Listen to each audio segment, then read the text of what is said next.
first met Gian, it was a year ago. And Gian, he sat with me when we was over on 1497 Central. And I looked him in the eyes and I said, Gian,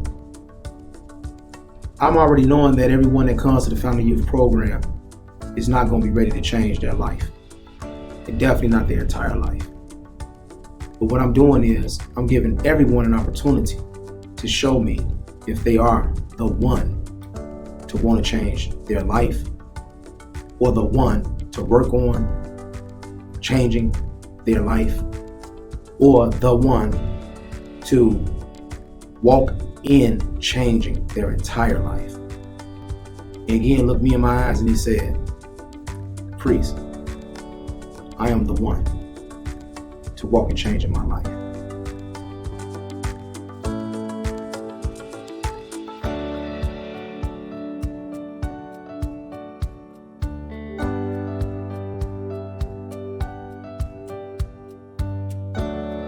What I experienced from Gian was the elements of what it takes to actually change your life.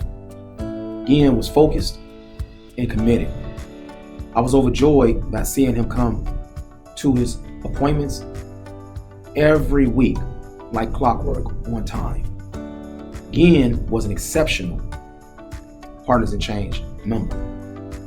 Gian is an exceptional person. I've met people through Gian that have told me that Gian began to pour into their life encouragement, inspiration, motivation, and love beyond limits. And what that did was it allowed me to be able to see that the work that we're doing at the Founding Youth Program is not in vain. And Gian is a part of that change.